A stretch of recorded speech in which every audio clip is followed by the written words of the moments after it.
To the crew of the commercial vessel Nostromo, a word of warning.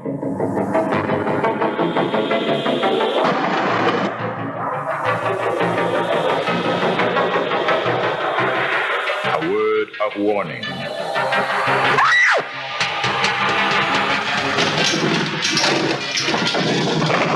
A word of warning. Alien. Coming this summer to a theater near you.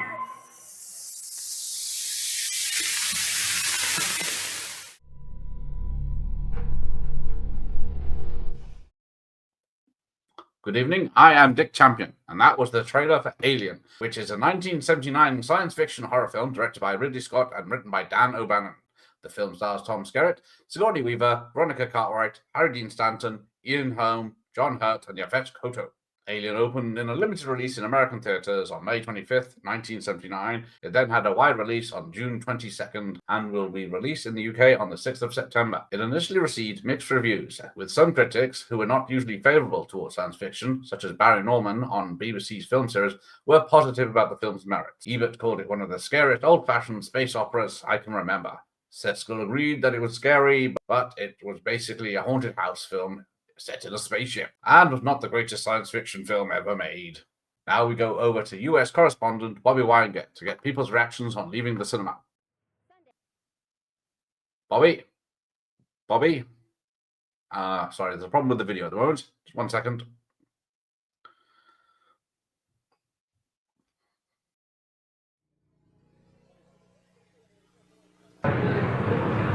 Sunday, the Ridgely Theater in Fort Worth had the biggest day in its entire history. It sold more than The Godfather, Close Encounters of the Third Kind, Superman, and Love Story.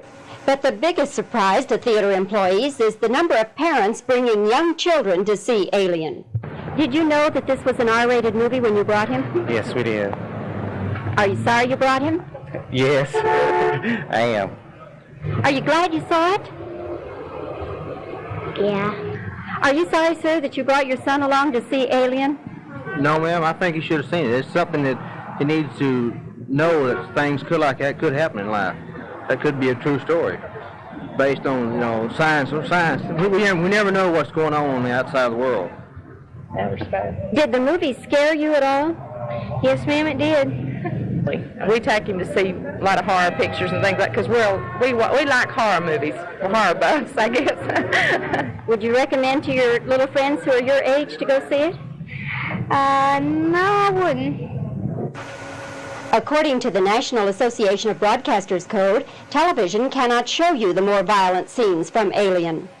Several adults have walked out of the movie, but no parents with children have been seen leaving early. At $4 a ticket, perhaps they feel they have too much invested. Or maybe moviegoers don't equate sci-fi fantasy with real violence. Or maybe, as psychologists keep telling us, we Americans are becoming more and more immune to excessive behavior. Bobby Weingart, the Texas News. Stupid redneck hicks. Thank you, Bobby. Now, Bobby has secured an interview with director Ridley Scott, so we'll go over to that now. Are you ready, Bobby? Are you there, Bobby? Bobby, we're live and waiting. Mr. Scott, Alan Ladd Jr., who's head of 20th Century Fox when this whole project Alien was coming about, was quoted as saying that he envisioned a film of great tension that works on the mind and emotions but isn't bloody or gory. Mm-hmm. I think that was his statement, yes. Is that a question? Well, does he think that you have lived up to his envision? I think so. I think I have as well, because I think, in all these instances, less is usually better. And I think a lot of people have seen the film, feel that they seem to have seen a lot of the elements that you just mentioned, but in fact there aren't. I mean, there is only one scene in there that contains any blood whatsoever. It's true. Then what is your definition of gore? I think gore really becomes in the mind of the audience, at that particular time. I mean, I think if one can actually evoke, if you're setting out to do a thriller, and you can evoke in the minds of the audience the strength of the thrills or the strength of the drive of the thriller by showing less than more, then that's the best way of doing it. And I think in this instance it is relentless, the film, I think, and it doesn't let the audience off the hook too many times. I think it's a combination of elements of the sound. I think the sound is very important, you see, in the film. And I think the sound evokes certain fears in the audience, and therefore I think they've seen, and they think they've heard, and they think they've witnessed. Really, there is one very strong scene, I guess, which is near the front of the film. And after that, you never really see anything. Which one are you saying then is the strong scene? Which one are you referring to? I don't want to give away too much, obviously, at this particular moment to an audience and maybe spoil the film for them, but I think it occurs shortly after they come back from the derelict, after they have the trip out onto the planet to find what this mysterious transmission is all about. And when they return, something occurs to one of the crew there, and I guess that is the strong scene. Yes, you're referring to the first man who is yes done away with, shall we say. Yes, yes, yeah. That is a strong scene. And I would call that gory. That is, I agree with you. But that's the only time it happens, really. But there are other visual things that suggest that certain things will happen, and I think that scene is very strong. It sets up a certain drive to the film from that moment on, and really it carries it along. I think if you can possibly go back and see the film again, I think you'll agree with me. Are you worried at all, Mr. Scott, that the word of mouth, just a little bit I've heard so far, indicates to me that reviewers are going to take a very cautious approach to this film.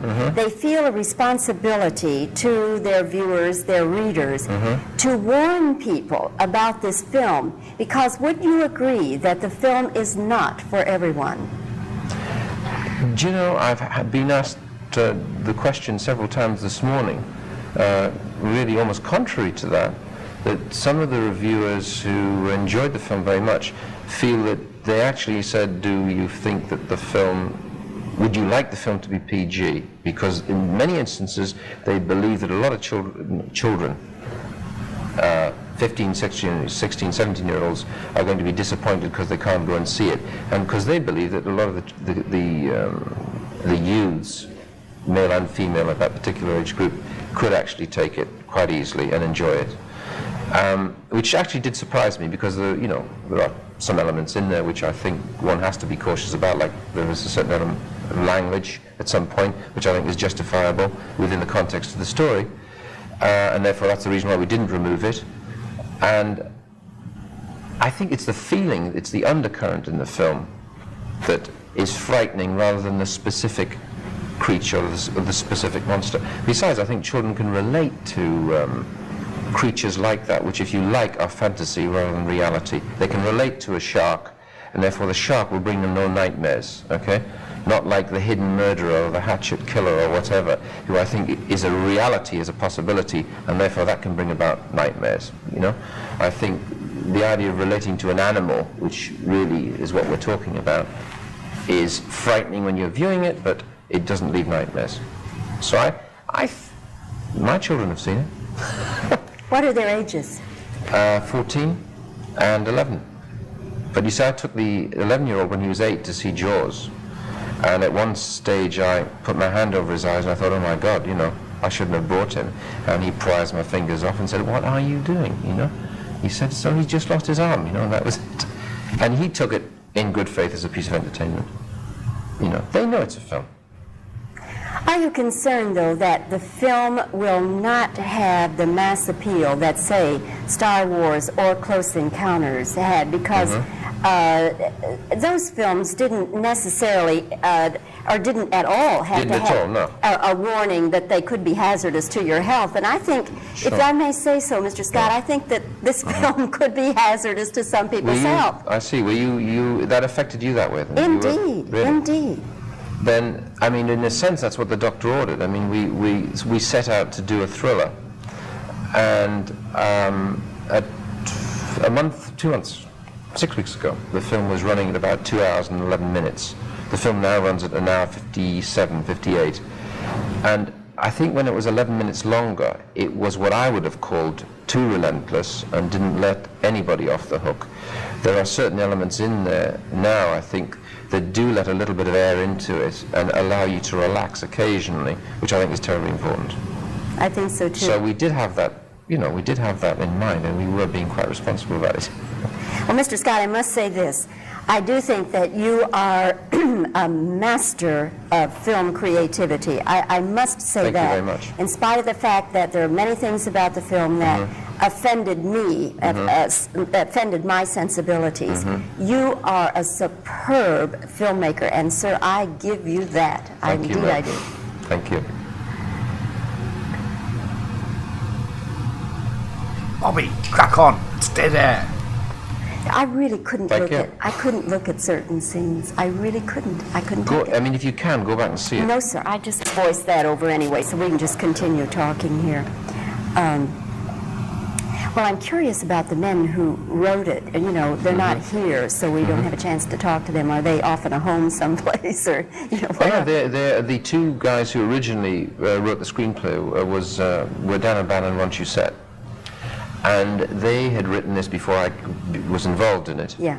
And I was sent a script called Alien in, where are we, 79, 78, in November 77. And I was working on another project at the time, and it was sent to me by a man from Fox in London, Sandy Lieberson in London. And I was receiving a lot of material at the time, which is at least one thing the Jewelers did for me. Got, you know, it opened up a door anyway. And I read the screenplay, and I was absolutely knocked out by the screenplay, by the simplicity of it. And I put it to one side, gave him my reaction, said I can't do this because I'm developing something else. But I had a problem with the development about 2 months later, so I went back and said, have you got anybody for it? And they said no, and we're here within 24 hours. And it started from there. I then met the writers and the writer-stroke producers, okay? The writers who rewrote the O'Bannon-Shusett thing were David Garler and Walter Hill. And the three producers were Gordon Cowell, Hill, and Garler, okay? And they had taken over the project under their wing and had presented it to Fox. And I think because they had made the presentation and had honed up the script and changed it in various ways, Fox then went after it. And for instance, they added certain elements, like originally it was 7 people on board, and they brought in the element of 2 women, which I think was a very good idea. But they nicely resisted the idea of getting into relationship scenes, you know, and all that sort of thing. I was hoping they wouldn't when I read it, and they didn't. Yeah, I was pleased they did. That it didn't go that direction. Yes, because that is truly a sort of... because you're really you're portraying a thriller and a suspense. Sure, absolutely. Sci-fi, and that would have raised other issues, and it would somehow soften the story, you know. And I like the idea of women functioning under those circumstances with the same degree of strength as men. Yeah.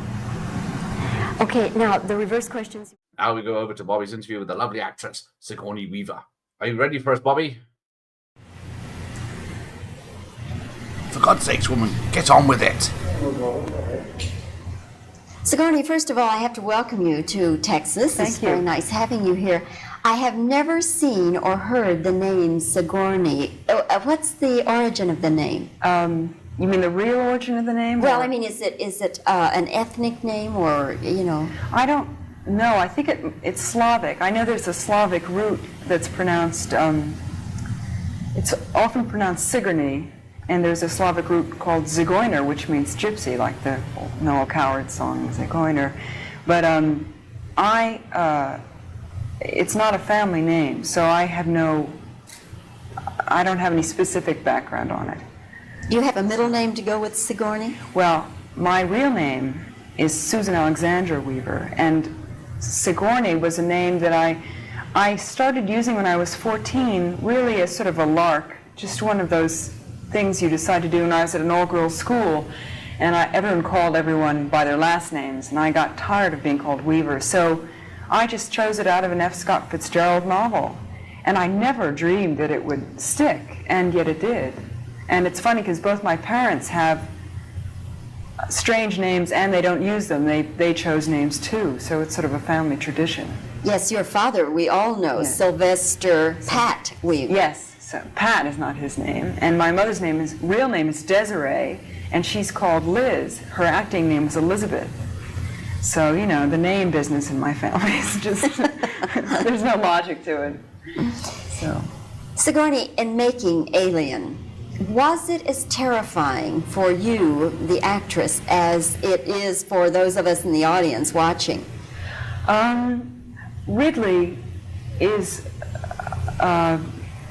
always seemed to come up with things that would really frighten you, the character, you know, and I never seem to run out of things to become afraid about, because after you've been working on the set a long time, the set begins, as soon as you walk into it, you're already emotionally prepared, you know, for something to happen that's frightening, so that I didn't find that hard to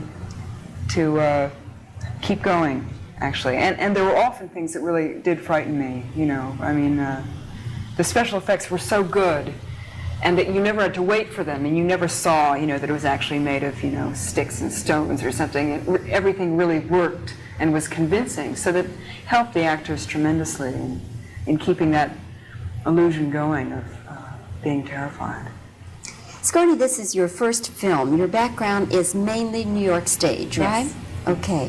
Now, this has to be a fantastic thing for your career, because to come in your first film, and something that is making the impact that Alien will make. But I wonder, were there times when you kind of wished that maybe you could have eased into it with something a little easier and a little different? Well, I must say, when I read the script, I thought, well, this certainly wasn't what I had in mind when I thought of eventually moving into films. I always thought I'd sort of work my way up in small roles, and I played a lot of character parts.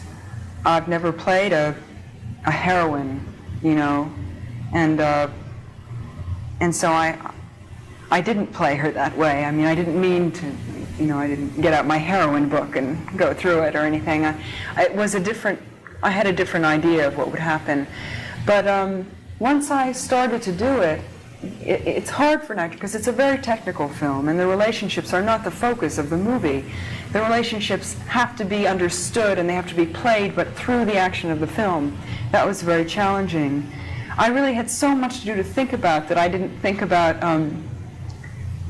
you know, about my options. And I felt very at home in the character, who I think is very different from me. I mean, my reaction in the same situation would probably be to make terrible jokes a lot. You know, I don't think I wouldn't come through in the same way that Ripley does. I would probably wise off a lot. Have you ever had a situation in your own life where you were truly frightened nearly to death? Oh, maybe a couple of times. Well, this will give New York a bad name. I find New York a very safe place to live. I have been in a couple of situations where I suddenly was very afraid of being mugged or something like that, or of disappearing into a back alley. But I mean, I've never been afraid of anything that wasn't human, you know. And the alien is something well, my character doesn't know what it is, even. I don't know enough about it to know how to be afraid of it, you know? I don't know really how it works or what motivates it. I can't make any assumptions about it. So it's really the terror of the unknown that to me was the way I plugged into it. Something that's after you, and you can't reason with it. And Sigourney, when you saw the completed picture for the first time, how did you react?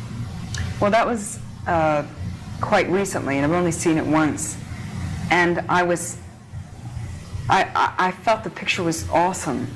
And I have no objectivity about my performance. I thought everyone came off so well. I felt there were 7 people there, all very different, that you cared about. Did any of it shock you or make you scream or make you hide your face? Yes, absolutely. I mean, I wasn't prepared. I hadn't seen some of the things, and the things that I was absolutely there all the time watching were filmed in such a way, because I'd never seen any of it. I never saw any rushes. So, I mean, to me, the impact, it had a great deal of impact on me. All the shocks. Certainly, I was a perfect audience for it, believe it or not, you know. Did you ever at any time think that it went too far with some of the gore and the terrifying elements? No, because I know they cut out a lot of gore. I think there's really only one really only one upsetting scene in it, truly upsetting scene. And I think even that was handled well, you know. I mean, you can't disguise what happens. That in itself is so awful, you don't really have to embellish it. And as I say, I've only seen it once, and I kind of just saw it, you know. It's hard to, it was all there, you know. Plan to see it again, do you? Oh, yes, I think I'll see it again. Sigourney, thank you for talking with us today. You. Very Pleasure to nice be having here. a chance to get to meet you. Yes. Now get it back on me in the studio. Thank you, Sigourney. We will get to see Alien when it's released in the UK on the 6th of September. Good night.